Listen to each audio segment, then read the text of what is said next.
Welcome to blackboard. Friends, आज हम आपके साथ बाइनोमियल थ्योरम का तीसरा लेक्चर डिस्कस करेंगे और इस लेक्चर में मेनली हम दो चीज़ों को सीखेंगे। पहला कि किसी बाइनोमियल एक्सपेंशन का जनरल टर्म कैसे लिखें, और अगर किसी बाइनोमियल एक्सपेंशन का मिडिल टर्म आपको निकालने को दे दिया जाए तो उसको कैसे निकालेंगे। आज के इस वीडियो को देखने के बाद आप एनसीईआरटी का एक्सरसाइज 8.2 के सभी क्वेश्चंस को बहुत ही आराम से कंप्लीट कर पाएंगे। अगर आप इस लेक्चर का पीडीएफ डाउनलोड करना चाहते हैं या हमारे इस यूट्यूब चैनल पे आने वाले सभी लेक्चर्स का पीडीएफ अगर पाना चाहते हैं तो हमारे इस टेलीग्राम चैनल को ज्वाइन करिए। यहाँ से आप सभी लेक्चर्स का PDF free of cost download कर सकते हैं। चलिए शुरू करते हैं। पहला है टॉपिक ही हमारा है general and middle term. Hindi होता है व्यापक और मध्य पद। जनरल टर्म क्या है? मतलब किसी भी एक्सपेंशन का एक ऐसा टर्म फाइंड आउट करना जिसमें आप सिर्फ अगर आर की वैल्यू, मतलब टर्म्स की संख्या दूसरा तीसरा चौथा पांचवा जो निकालना चाहते हैं, वैल्यू सिर्फ पुट करते जाइए और आपको वो वाला टर्म प्राप्त होते चला जाएगा। और मिडिल टर्म मतलब जो एक्सपेंशन आपको मिलने वाला है उसके बिल्कुल बीचों बीच कौन सा टर्म है, इस चीज़ को निकालना होता है। तो सबसे पहले बाइनोमियल एक्सप्रेशन क्या है, फॉर्मूला, इसको देखते हैं। a प्लस बी का होल पावर n अगर है तो फॉर्मूले के हिसाब से क्या लिखते हैं तो मैं नहीं बताऊंगा, क्योंकि अगर दो लेक्चर आपने देखा है तो आपको ये पता होना ही चाहिए। अगर आपको ये पता नहीं है तो पहले उसको कंप्लीट करिए फिर इसको करिएगा। फॉर्मूला है n C zero a to the power n into b to the power zero plus n C one a to the power n minus one into b plus n C two a to the power n minus two into b square. और कहाँ तक जाएगा तो n C n a to the power zero into b to the power n तक ये जाएगा। ठीक है। अच्छा देखिए, इसमें जो फर्स्ट टर्म होगा, पहला टर्म होगा, कितना होगा तो ये वाला होगा, पहला वाला ये n C zero a to the power n into b to the power zero. अच्छा, कितने जगह ये सिर्फ n C zero a to the power n भी लिखता है तो कोई दिक्कत नहीं, क्योंकि b to the power zero कितना हो जाएगा, वन हो जाएगा। सेकेंड टर्म कितना होगा तो ये वाला होगा n C one a to the power n minus one into b. Third term कितना होगा तो n C two a to the power n minus two into b square. ठीक है ना। अभी थर्ड टर्म कितना है n C two into a to the power n minus two into b square. अच्छा देखिएगा, अब यहाँ से कुछ कॉमन चीज़ें निकल के आती है कि अगर थर्ड टर्म लिख रहे थे तो सी के साथ क्या यूज़ कर रहे थे, टू यूज़ कर रहे थे। एन में से क्या घटा रहे थे तो टू घटा रहे थे। बी के साथ पावर कितना आ रहा था तो टू आ रहा था। लिख रहे थे थर्ड, लेकिन हर जगह आ रहा था टू, मतलब एक कम आ रहा था। ठीक उसी तरीके से देखिए, अगर आर प्लस वनथ टर्म हम लिखने जाएं, ठीक है, तो फॉर्मूला क्या हो सकता है। देख रहे थे ना, ये थ्री था तो ये टू हो गया था, तो एन सी, ये आर प्लस वन है तो सिर्फ आर हो जाएगा, एन सी आर चलेगा ना। एक माइनस करते हैं, ए का पावर आप देख रहे थे कि जो टर्म लिखना था उसमें से एक कम करते थे ना, तो आर प्लस वन टर्म लिखना है तो क्या घटाएंगे तो एन में से आर घटाएंगे, इंटू बी का पावर कितना हो जाएगा तब आर हो जाएगा। ठीक है ना। एक पैटर्न जो पहले से सभी टर्म में फॉलो हो रहा था उसी को हमने यहाँ पे यूज़ किया है। एक बार फिर समझ लीजिए, थर्ड टर्म था तो एन सी टू लिखा, तो आर प्लस वन टर्म था तो एन सी आर लिखा, एक कम करके। ठीक ना। ए का पावर एन माइनस टू, तो ए का पावर क्या एन माइनस आर। और यहाँ पे देख रहे होंगे थर्ड टर्म में बी स्क्वायर आया है, तो आर प्लस वन टर्म में बी का पावर आर आ जाएगा। क्लियर है ना। तो ये क्या कहलाएगा, जो यहाँ r plus one term is also called general term in the expansion of a plus b whole to the power n and it is denoted by t r plus one.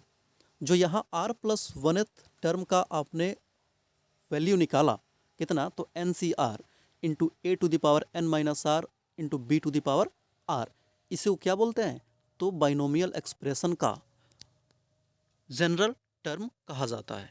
और इसको कैसे लिखते हैं तो टी आर प्लस वन से लिखते हैं। चलेगा।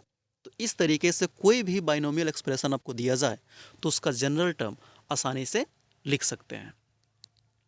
अगला है middle term in the expansion of a plus b whole to the power n।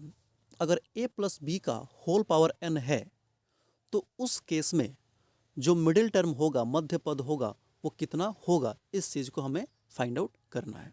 ठीक, इस चीज़ को समझने के लिए सबसे पहले देखते हैं, अगर आपको एक नंबर दिया जा रहा है, सीक्वेंस दिया जा रहा है, कैसे, तो 1 2 3 4 5, 1 2 3 4 5 कहा जाए, इसका मिडिल टर्म कितना होगा, बीच वाला टर्म कितना होगा, तो क्या करेंगे, तो 1 और 2 पहले हो गया, 4 और 5 लास्ट में चला गया, दो दो अलग कर दिया, बीच में क्या बच गया, 3 बच गया, चलेगा ना। 5 था तो बीच वाला टर्म 3 आ गया था। अगर 6 रहे, 1 2 3 4 5 6 तक जाना है, तो बीच में तो आपको 2 टर्म मिलेगा, कोई एक तो होगा ही नहीं, 2 पहले का अलग कर दिया, 2 लास्ट का अलग कर दिया, बीच में 3 और 4 बच गया। समझ रहे हैं ना, कुछ इस तरीके की चीज़ों का हम यहाँ इस्तेमाल करने वाले हैं। देखिएगा, in the expansion of a plus b whole power n the number of term is n plus 1, कि जितना पावर होता है पदों की संख्या उससे एक ज़्यादा होता है। जैसे a प्लस बी का होल स्क्वायर पावर 2 था ना, तो इसमें पद कितने आते हैं, 3 आते हैं। कौन कौन, a square plus 2ab plus b square, 3 आते हैं, तो एक ज़्यादा आता है। तो अगर पावर n है तो कितने टर्म्स आने वाले हैं, तो n प्लस 1 टर्म्स आने वाले हैं।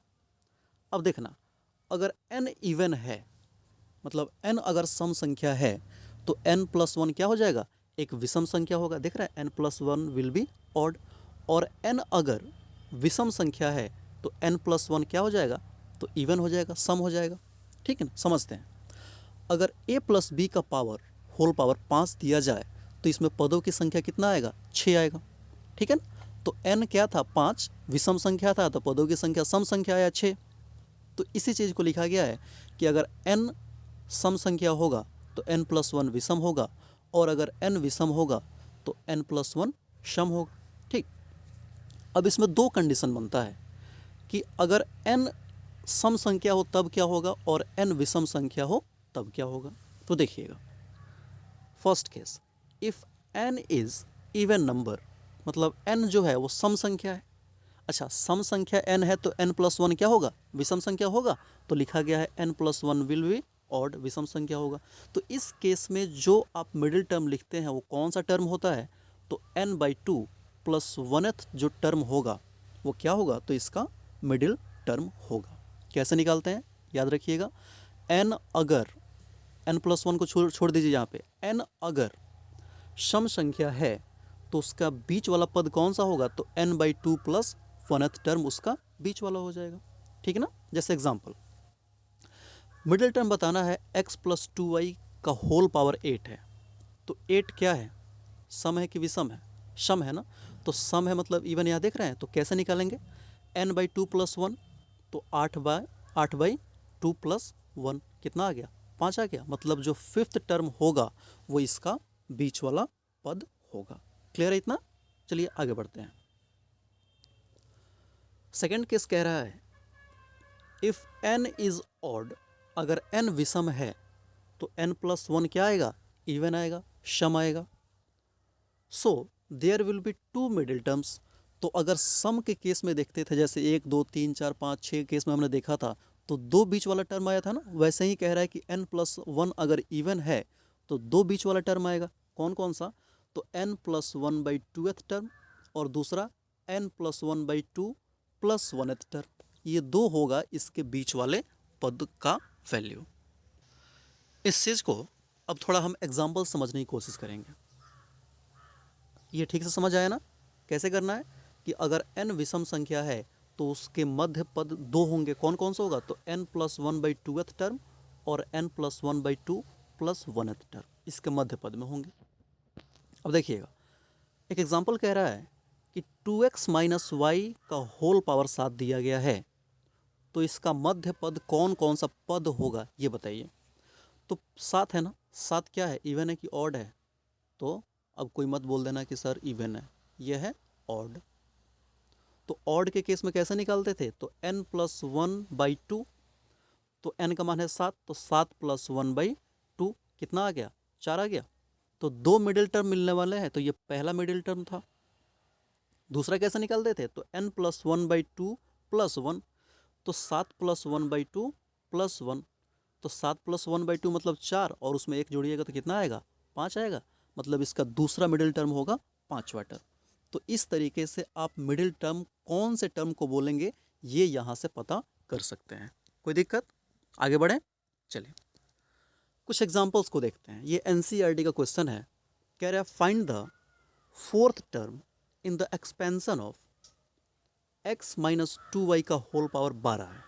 ठीक है, इस केस में फोर्थ टर्म बताना है, इसके बाद हम मिडिल टर्म के बारे में पढ़ेंगे।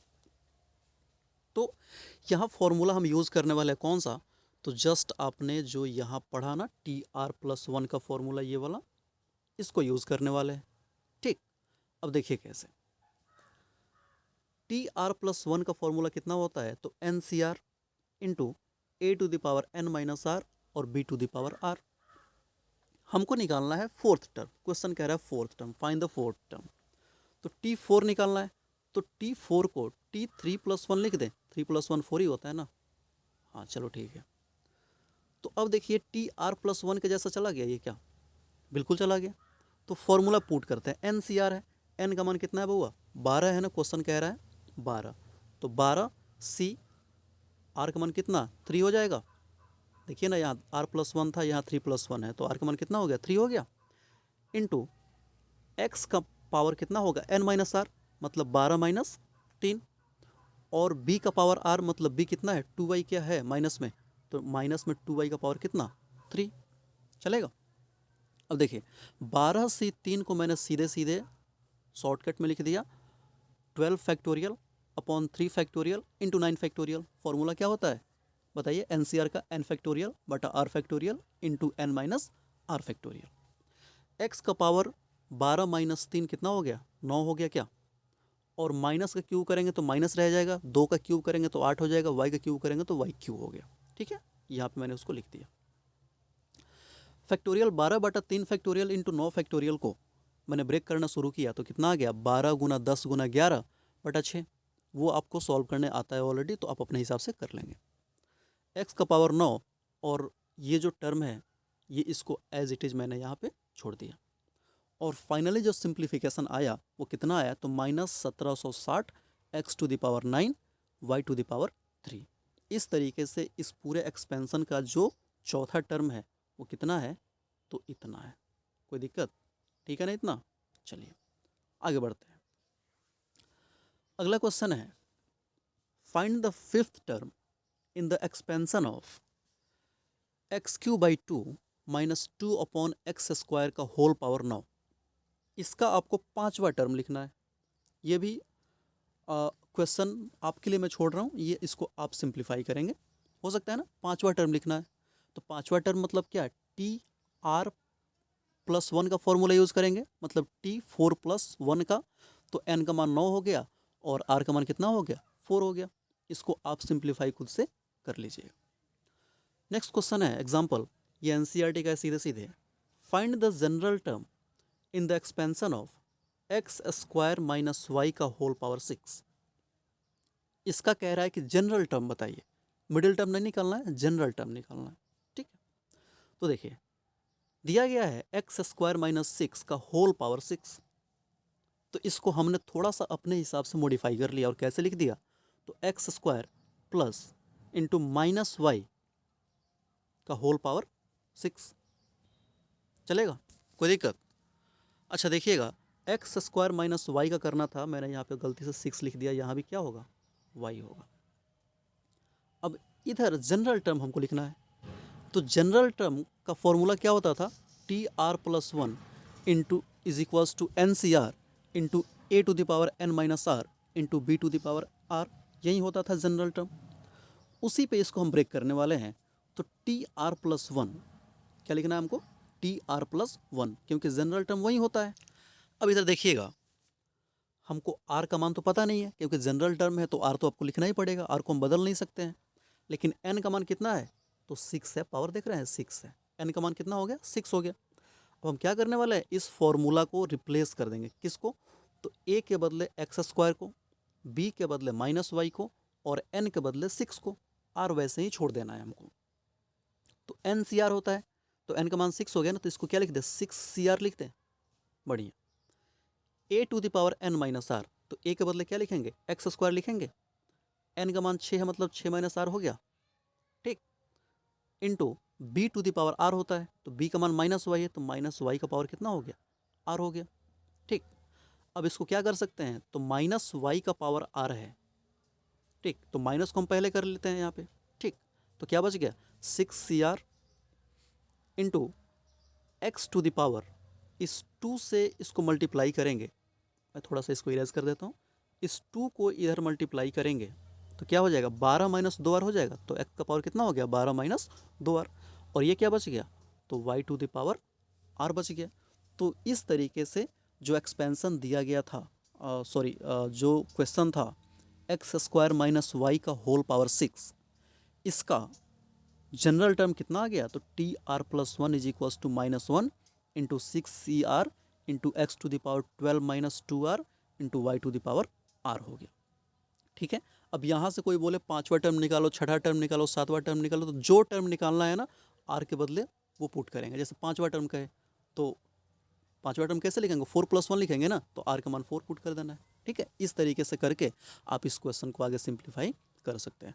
अच्छा, किसी किसी बुक में जो जनरल टर्म है वो r को मानता है, TR को मानता है, r+1 नहीं करता है, और किसी किसी बुक में r+1 को करता है।